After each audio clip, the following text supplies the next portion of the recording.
بسم اللہ الرحمن الرحیم۔ السلام علیکم ناظرین، آج کا جو قصہ میں آپ لوگوں کے ساتھ شیئر کرنے والی ہوں وہ ایک بہت ہی اچھا اور دلچسپ قصہ ہے جو کہ حضرت بلال حبشی اور ایک حور کا واقعہ ہے کہ جنت میں جو حور تھی وہ اپنا حلیہ کچھ عجیب سا بنائے رکھتی تھی۔ جب جبرائیل علیہ السلام نے دریافت کیا تو اس حور نے عرض کی کہ میں نے اس لیے اپنا یہ حال بنا رکھا ہے کہ سرکار دو عالم صلی اللہ علیہ وآلہ وسلم کی رحمت بھری نگاہیں مجھ پر بھی پڑیں اور پھر اپنا حال عرض کرنے کی سعادت حاصل کروں۔ جب حور کو سرکار دو عالم صلی اللہ علیہ وآلہ وسلم کی بارگاہ رسالت میں حاضر ہو کر حال عرض کرنے کی سعادت مل گئی تو اس نے جھک کر سلام عرض کرنے کے بعد اپنی گزارش سنائی، یا رسول اللہ صلی اللہ علیہ وآلہ وسلم، اللہ تعالیٰ نے مجھے جنت کی حوروں میں حسن و جمال کی ملکہ بنایا ہے۔ اگر میں بے نقاب ہو جاؤں تو دیکھنے والوں کی آنکھیں خیرہ ہو جائیں اور جنت میں دوپہر کا اجالا ہو جائے۔ یا رسول اللہ صلی اللہ علیہ وآلہ وسلم، ایک دن کا واقعہ ہے کہ اچانک میرے دل میں خیال پیدا ہوتا ہے کہ بروز قیامت ہر حور کو کسی نہ کسی جنتی شخص کے حوالے کیا جائے گا۔ میرا بھی کوئی ضرور ساتھی ہوگا۔ بالآخر میں نے خالق کائنات کی بارگاہ میں عرض کی کہ تیرا بے حد احسان کہ تو نے مجھے حوروں کی ملکہ بنایا ہے۔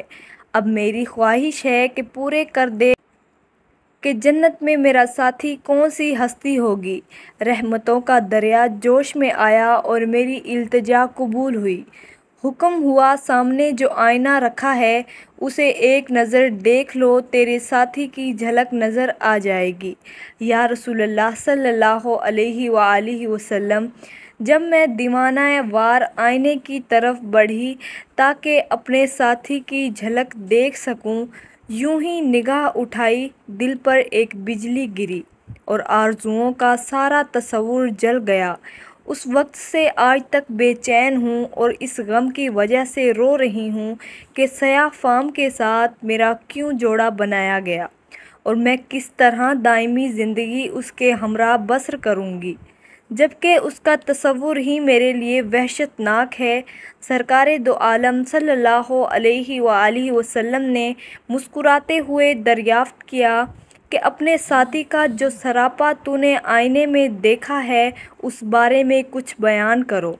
اس نے عرض کی کہ سر تا پاؤں مجسم سیاہی، موٹے ہونٹ، چوڑے دانت، بھدا چہرہ، تنگ و تاریک پیشانی، چھوٹی چھوٹی آنکھیں۔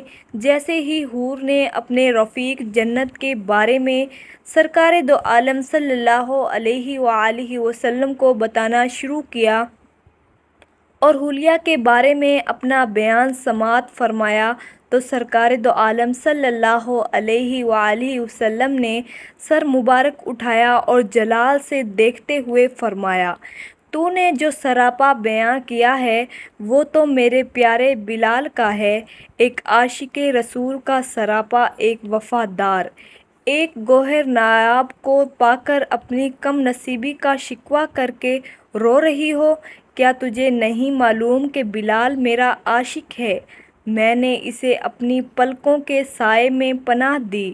میرا بلال ایسی شان والا ہے کہ بروز قیامت اس کے جسم کی سیاہی حوروں جنت کے رخساروں پر تل بنا کر تقسیم کر دی جائے گی۔ وہ ایسا عاشق ہے کہ اس پر عشق ہی کی وجہ سے ہر آسائش نے منہ پھیر لیا ہے۔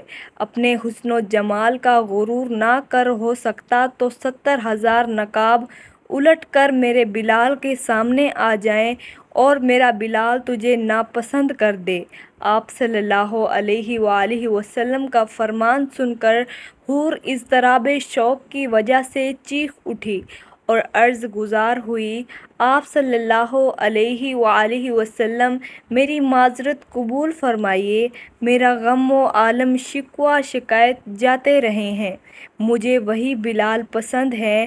میری خوش نصیبی تھی کہ سرکار دو عالم صلی اللہ علیہ وآلہ وسلم کا عاشق زار میرے حصے میں آیا ہے۔ آپ صلی اللہ علیہ وآلہ وسلم اس کی معذرت قبول فرماتے ہوئے دعائیں دیتے ہوئے آگے بڑھ گئے۔ تو دوستو، امید ہے کہ آپ کو آج کا قصہ بہت اچھا لگا ہوگا۔ اگر اچھا لگے تو اس ویڈیو کو لائک کر دیں اور میرے چینل کو سبسکرائب کر دیں تاکہ اسی طرح کے اچھے واقعات، دلچسپ سبق آموز کہانیاں میں آپ کے لیے لے کر آتی رہوں۔ تو مجھے دیجیے اجازت۔ اللہ حافظ، اللہ نگہبان۔